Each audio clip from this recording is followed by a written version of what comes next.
21 लोकसभा आसन मध्यरु बीजेडी 20 आसन लोकसभा आसन प्रार्थी नाम घोषणा करछि किंतु बालेश्वर लोकसभा प्रार्थी नाम घोषणा करि पारु नाही। ता सहित आपण जे देखिए भोगराई विधानसभा क्षेत्र रेमुना और नीलगिरी एवं सिमुलिया ये 4टी जगार मध्य प्रार्थी को नाम घोषणा करि पारु नाही बीजेडी। जदियो बालेश्वर ग्रीष्मर उष्णता सामान्य कमी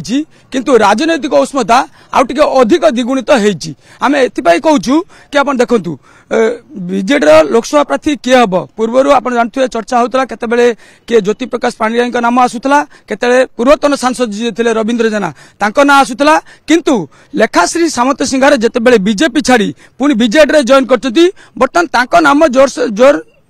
चर्चा होउची किंतु यार भितर दल लोकसभा प्रार्थी क्या प्रताप षडंगी एग्नेस्ट छिड़ा करब से नहीं अंक कषा जोरसोर चलती भुवनेश्वर आरंभ कर बालेश्वर अंक कषा चलती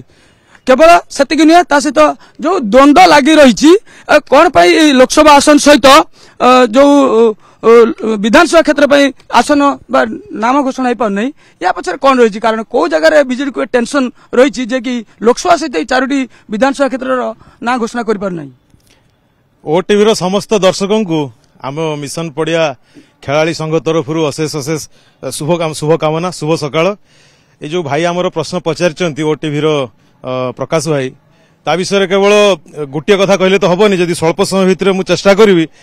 गोटे प्रमुख बिंदु उपरे समस्त नजर आकर्षण करने से बिंदुटी है लीडरशिप। आमर सौभाग्य कही पारंती किंबा दुर्भाग्य कही पारंती बालेश्वर जिला सबुठु शिक्षा क्षेत्र में सबुठु आगुआ थाई कि भी रोजगार क्षेत्र में आगुआ थाई कि भी आमर दुर्भाग्य है जे आम पाखरे सेमिति केही लीडरशिप नाही किंबा सृष्टि हो पारि नाही कौन सी पॉलिटिकल पार्टी सृष्टि करि पारि नाहंती जे कि बालेश्वर वासी बालेश्वर जिला बालेश्वर जिलार सर्वांगीन उन्नति पई काम करिवो। एई लीडरशिप रो घोर अभाव होउची ट्रांसलेट होउची जे तळ स्तर रे समस्ते निजको निजको नेता कहउचंदी सेही कन्फ्यूजन टी होउची जे आज कौन सी मेजोरिटी दल जो कि बिजु जनता दल जे कि राज्य रे शासन रही आज 25-30 वर्ष हेलानी सी प्रार्थी चयन कर सबुठ दुखर कथा बिजु जनता दलर बालेश्वर जिलार पार्लियामेंट्री प्रार्थी चयन हो न पारिबा या आम आम भाया साधारण लोकों गोटे आश्चर्यर कथा। आज से बालेश्वर जिलूर निजर नेता कि नेत्री पाऊना से बर्तमान अपेक्षा करने पड़ू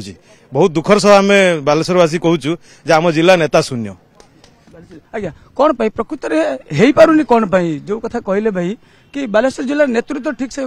पाई पारु नाही सेटा ना अन्य किसी कारण आमे जेती अनुभव करूचे वर्तमान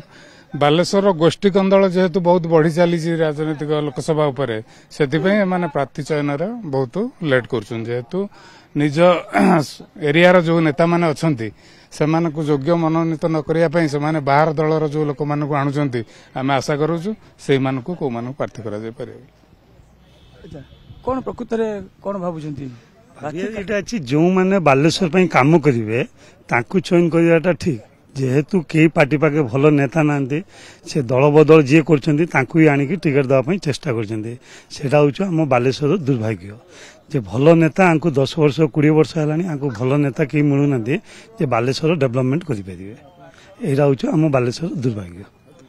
जो पार्टी देखो कि जो भाया कहते कि दल बदल कर लोक को आणिकी दल प्रार्थी करुचे तो राजनीति रे हुए किंतु कथा होची जे बालेश्वर को किए उपस्थापन करि परिबो एवं बालेश्वर को एक नंबर करि परिबो बा बालेश्वर स्थिति को नहीं कि से सरकार के पारे पहुंचे परिबो एभली लीडरशिप नेता पाउना जा बालेश्वर लोक कथा